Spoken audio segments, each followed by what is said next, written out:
Hello, I am Andrea La Rosa, and today I want to talk about Clank Catacombs. Clank Catacombs is a deck building game where you build your deck throughout the game. It plays 2 to 4 players. Explanation time took us about 15 minutes. It might be a bit longer if you're not familiar with deck building. Gameplay, I would say, lasts between 1 and 2 hours, and I will rank it as a medium complexity. Probably maybe a bit less than the medium, but let's go with the medium. The gameplay involves you exploring this dungeon, physically revealing some new tiles that get added to the dungeon, and the goal is to retrieve some artifacts and then run away as fast as possible. In fact, during the exploration, you will make some noise, some clanks. These noise cubes go into a bag, and then at some point, different points during the game, you will draw from this bag. Each person gets damaged according to how much noise you've done. Thematically, there is a dragon that notices that you're there and gets mad at you because you want to steal its artifacts. The game features deck building, which is this mechanic where you start with an existing deck of cards, and these cards represent the actions that you can do during the game. Throughout the game, you get to acquire new cards and to become stronger in the process. You have some interesting choices in terms of what cards you want to acquire and whether you want to specialize in certain aspects of the game. One very exciting aspect of Clank Catacombs is that you get to explore new tiles in each game. So you can't really plan too much in advance. Rather, you need to keep adapting to what appears, to what the exploration reveals.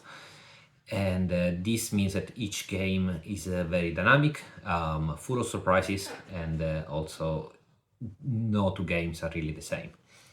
And this mechanic is built on top of the existing very strong mechanics that you have in Clank and all the Clank series.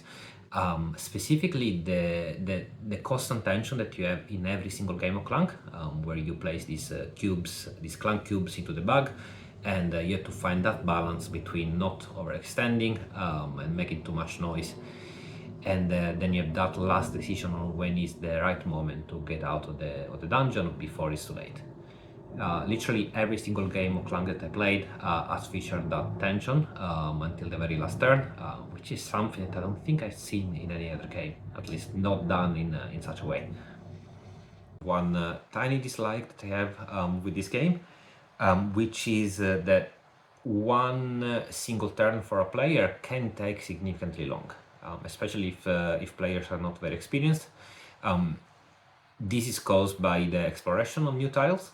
So not only you have to play all your cards and resolve all the actions, but at different points you will get to explore a new room. So this means physically taking this new tile, deciding how to place it, deciding where to go within this room. Potentially within one single turn you might explore multiple tiles. It happened in our last game. This means that for other players that are just there waiting for you, there is quite some downtime. I expect this to be more prominent in 4-player count. We played in 2 players only so far, and it was fine, to be honest. It was also where they were also our first games, so there is some more thinking that is needed.